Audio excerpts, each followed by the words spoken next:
What's up?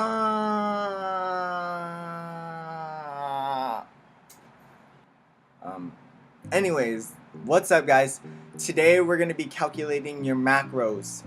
If you haven't seen my other video on what are macros, I'll link that down in the description. But today we're going to be finding your maintenance calories, and then from that we're going to find your proteins and fats, and from those we're going to find your carbohydrates. And then at the end, I'm just going to go over some advice that I have for you guys on ways that you can implement this and go about this whole process of either losing body fat or gaining muscle mass, depending on your fitness goals. Just a disclaimer though, this isn't the most accurate way to find your macros. There are more accurate ways out there, but for the majority of you guys, this will be fine. For like 97.3127537.2% of you guys, this should be fine. So I just wanted to tell you guys that throughout all of this, I'll be using myself as an example. I am 5'8", 160 pounds, and around 13% body fat. We'll go with 13. And now we're gonna figure out our maintenance calories. So to find out your maintenance calories, you're gonna take 160, which is your body weight, or my body weight, and then we're gonna either times that by 14 to anywhere to 16. And this 14 to 16 is gonna be a scale of how active you are. If you're at a desk all day, sitting down, then you'll probably be on the 14 side. If you're out there doing manual labor, we're gonna be on the 16 side. So calculate that out, and then that is going to be your maintenance calories.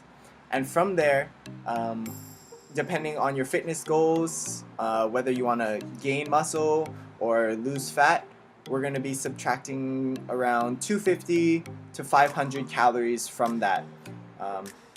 So for my example, I'm going to be minusing 200 calories. You wouldn't want to minus too much or add too much, start off slow. And track your progress as you go. That's fine. So finally, on to protein.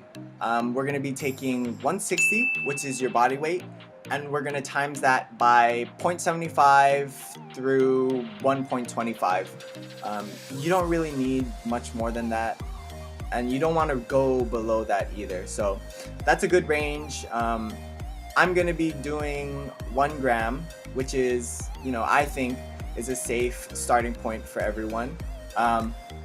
And again, like, this is a scale, so the 0.75 would be for the people, they're new to training, they have excess body fat, they're overweight, they don't need as much protein.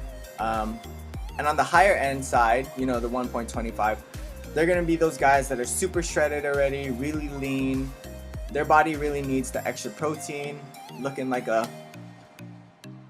arm, So be honest with yourself.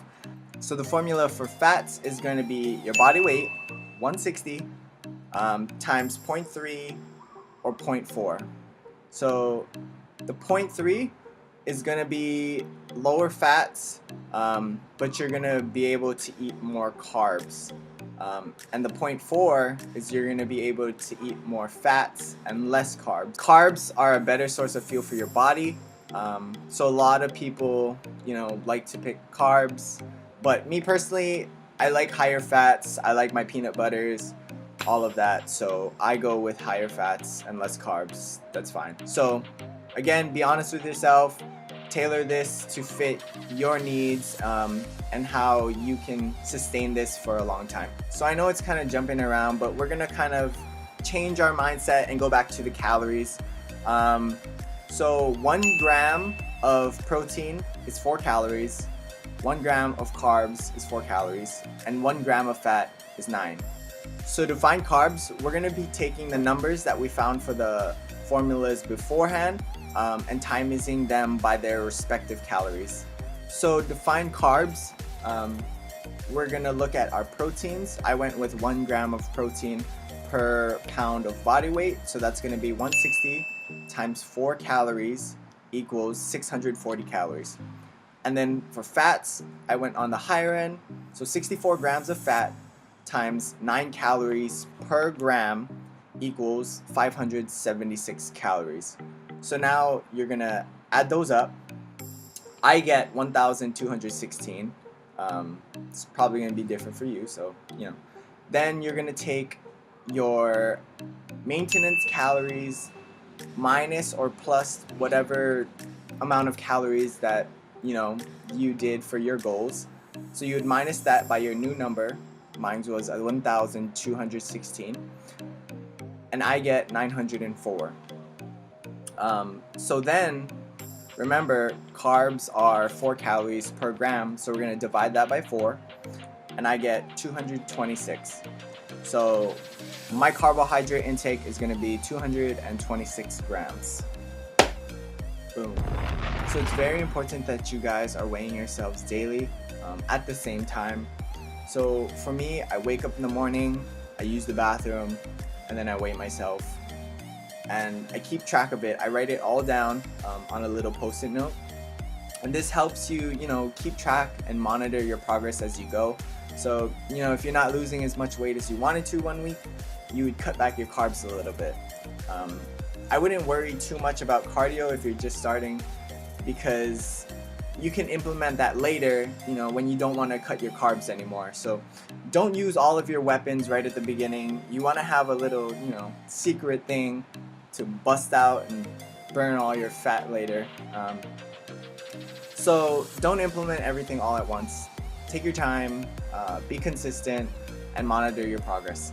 So if you aren't losing weight after a couple weeks, and you've reached a plateau, take a diet break. It's totally fine for you to do that.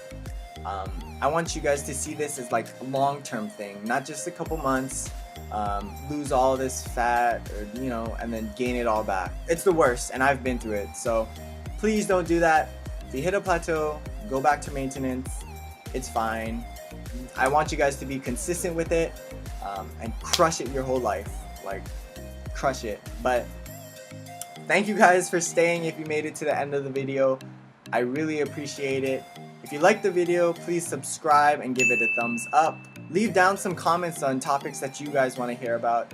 I would be happy to do videos on what you guys want, because at the end of the day, it's all about you guys. So thank you again, and I'll see you at the next video.